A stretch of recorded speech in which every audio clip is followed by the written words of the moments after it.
All right, hey guys. So for this video, I want to go over like the card game. I want to go over like aspects of the card game, and then just kind of like let everybody know a little bit more about it. So first, like I said, card game, right? Do I have a name? Not yet. That will be decided in the future, right? But for now, um, it's just gonna be a card game, right? And I'll just refer to it as card game. So most of the inspiration for this card game is drawn from Legends of Runeterra, Hearthstone, and Yu-Gi-Oh, right? And kind of a little bit of MTG, but not that much. And it's like these four major ones, specifically LOR and Hearthstone because they're digital card games, like what I want this to be, right? So, oh, and also Plants vs Zombies Heroes too. We'll talk about some more later. So I want it to be like kind of different from a traditional fighting game, right? And for that, I think a really good mechanic that we discovered during our brainstorm was that um lanes, actually a lane system, kind of like how if you guys have ever seen uh PvZ Heroes. um Let me pull up a picture. You'll see that like here. Oh damn, that's horrible quality. You see that like here, like there's okay, I don't know how to like, I don't know how to move, but you can see there's like one lane, two lane, three lane, four lanes, and five lanes. And I think it's actually a really clever idea that I want to do, right? So, but instead of five lanes, which is kind of a lot actually, we plan to do three lanes, and so it'd be like one lane, two lanes, and three lanes, right?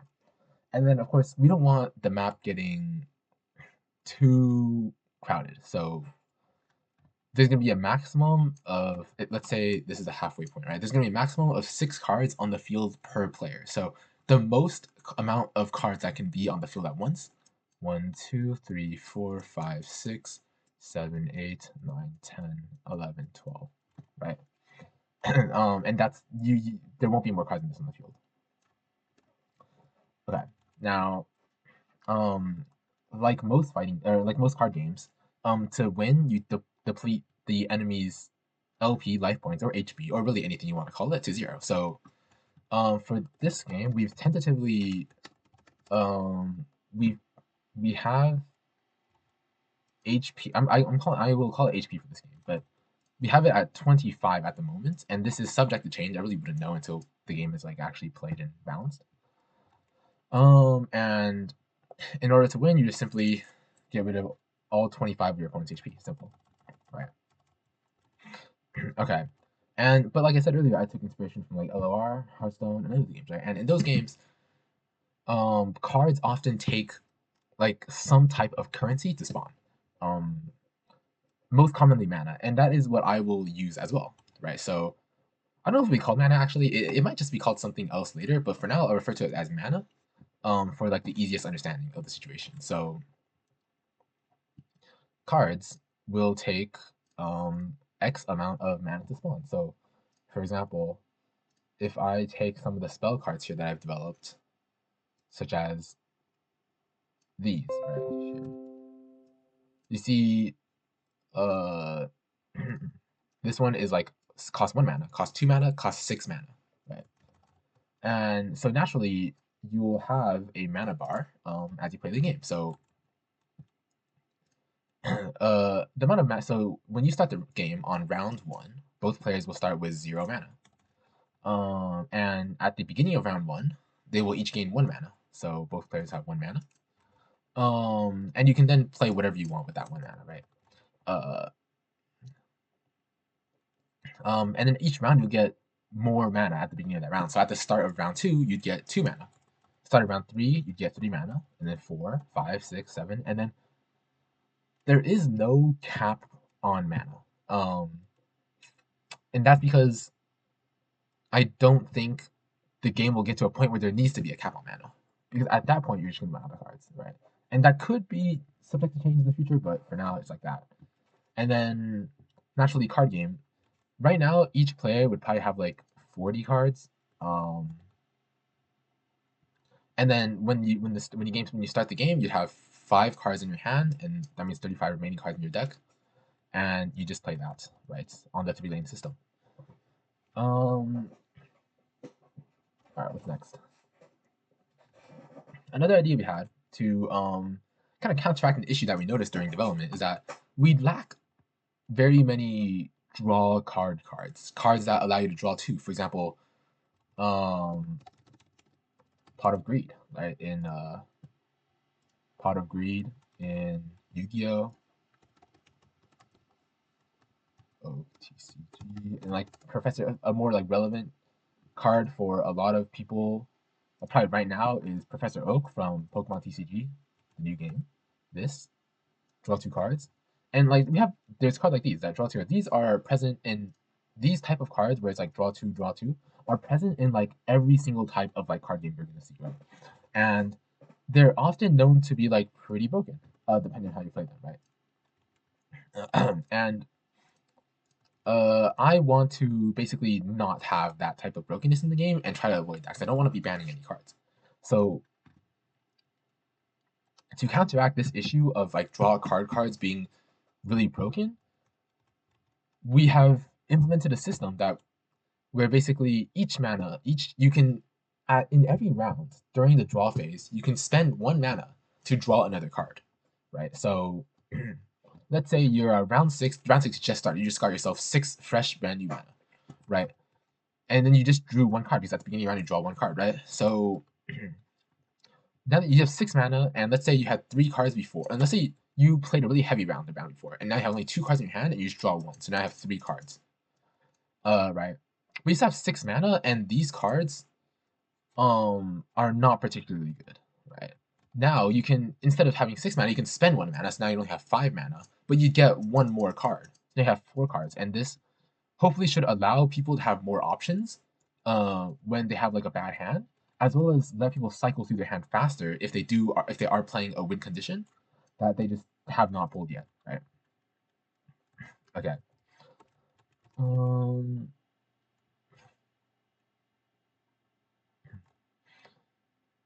So there are more mechanics that I plan to have implemented that I don't really want to talk about now. And I'll talk about them later when they're more sorted out, right? As well as like the round order. So in a round, it's not just like, oh, player A does something and then player B does something. Okay, next round, right? That's not how it works. Um, Rounds I plan to be a lot more nuanced, kind of like Legendary Terra rounds, where on round start you have like player A draws cards, and then puts down the cards, and like player B draws cards, puts down the cards, and then like player A can set up like attacking. Let's say player A is attacking. Player A can set up an attacking phase and use spells, and then player B would then defend slash use spells, and that is like would be like a full round or maybe something like that, right? And then after this phase, we go on to the next round where this all starts again, right? Okay. Next we have uh okay, I think that's about it for game mechanics. So next let's talk about cards, right? As of now, there are 40 as of making this video, there are 47 cards present that are pretty much fleshed out that we can probably influence the game right away. Now because development of the game has not yet started, um this number is like intentionally low because I feel that by the time you finish development, this number should naturally just go up to hopefully around 100 or so cards. Um, but at minimum like 80, right? Okay. So, at the moment there are 4 types of cards. There are spell cards, there are field cards, there are unit cards, and there are champion cards, right? So champion cards take direct inspiration from LOR. And we can kind of see this. And champion cards are meant to be like win conditions. The champion cards are win conditions, right? And like there can be other win conditions like in the unit section or in the spell section, but champions are going to be your most common type of win condition. And something I took inspiration from is like here, for example. So this is a champion card in Legendary Runeterra. You can see that this is a character within League of Legends, which is what Runeterra is like based on, right? But it's a unique card, unique character with a very interesting passive and an evolution requirement. And I really like the system, and I want to implement it within this game. So that's what I've done. Um, an example card here is, I think a great example of this um,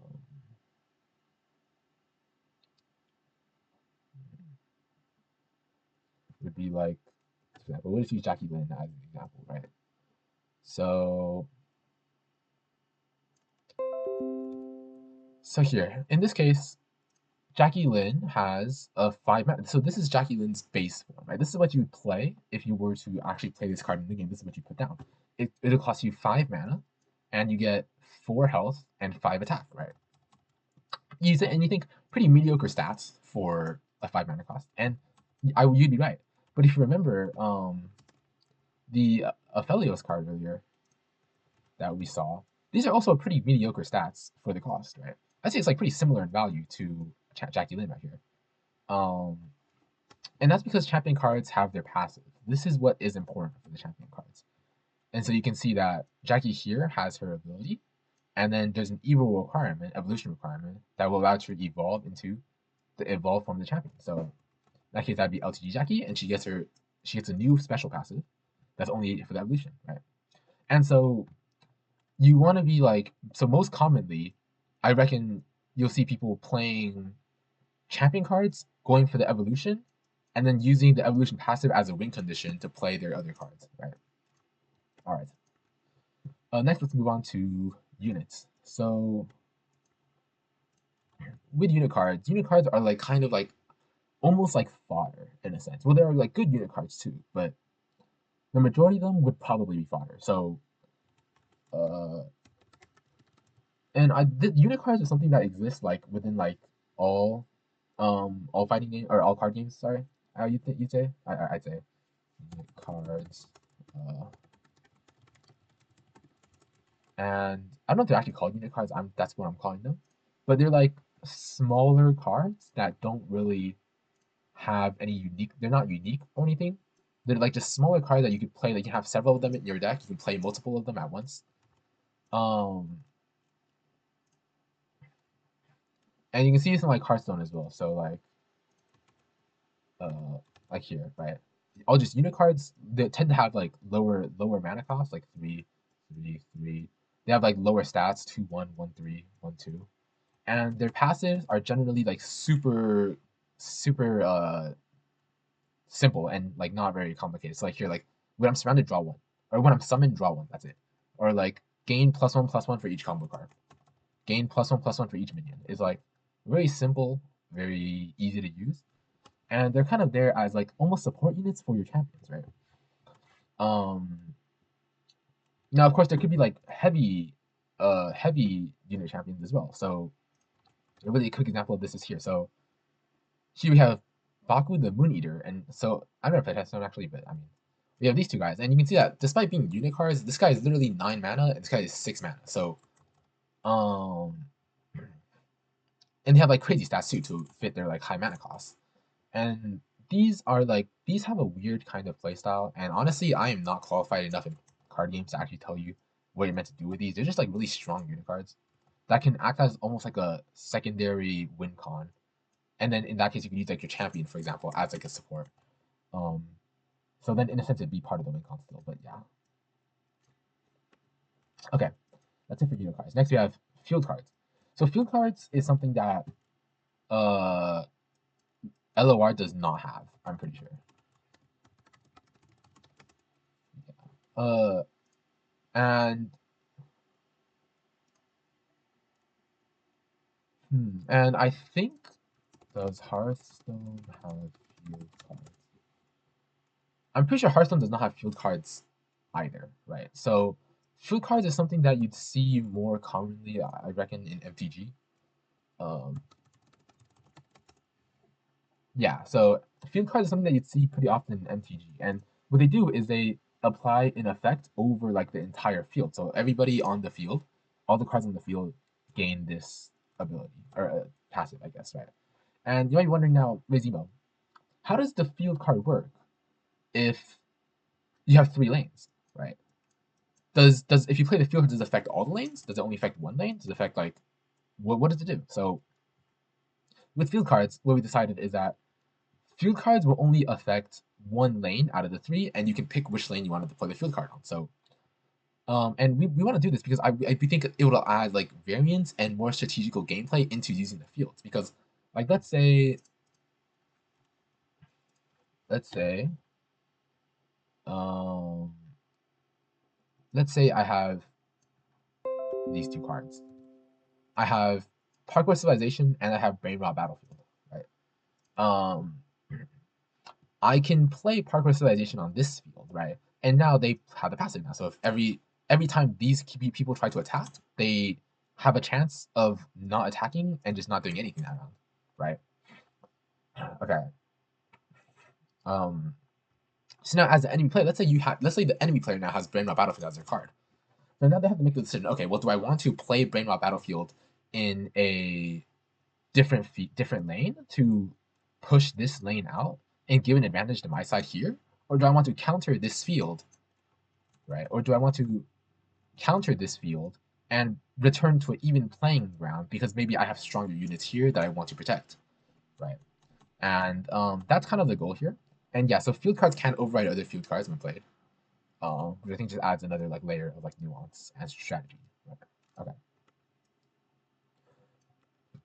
Next, finally, we have spell cards. So spell cards are present in basically every fighting game or every card game as well. You'll see them a lot. LOR, Hearthstone, MTG, Yu-Gi-Oh, they all have it. They all have a ton of these, right? And they're kind of like almost, I want to say like almost like the crux of like the game almost, because they have so much impact. And a large portion of your deck in like MTG, for example, is just spell cards. Um, and spell cards are pretty simple. You can play them um on any turn you want. So obviously you wouldn't be playing them on round 1 because on round 1 no cards are drawn. So actually yeah, you could play on round 1 because like on round 1, let's say you get like a draw 2 card. There is one draw 2 card. Let's say you get a draw 2 card on round 1 on your starting hand. You can just play that immediately, and instead of having 5 cards, you have 6 cards because you just use the card to draw 2. So yeah, okay. And then any round after that, like so earlier I mentioned rounds having a four-part system. Player A, B, A, E, right? Spell cards will be able to be played throughout the entirety of the section, right? Only if it's on your turn. So player A can only slam spells if they're on player A's side of the round, obviously. Okay, and there's not much else to say about spells. All right, so next we have balance. So on release of the game, balance will probably be off, and it's just how it goes. Um, I'll keep like a close watch and like try my best to balance any like cards that are like completely whack, right? But I really can't promise anything until the game's released because we have no playtesting, nothing to like indicate whether cards are good or not. We're just trying our best to like imagine it and like make them as balanced as we can, so that at the beginning of the game we can. It's not like a horrible playing experience, and there's not that much balancing work that needs to be done. Okay. So future goals, deadlines, and roadmap. So for future goals, obviously, number one goal is to actually finish the game. I feel like I've had a lot of projects like these that I've just like never finished. And I think this is something that I think deserves to be finished. Ideally, I want to finish the game before the end of second semester, right?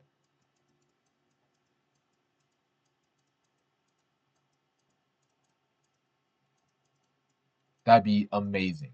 Okay. And obviously, like, ideally, maybe even like before March, right? Would be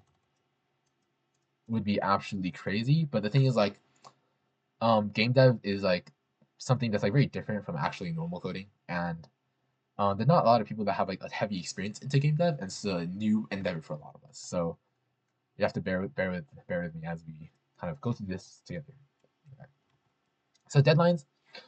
There's no like hard deadline. If anything, there won't be a deadline until like never really, because I want this to be like a fun project that people will like feel want to work on and not like as an assignment.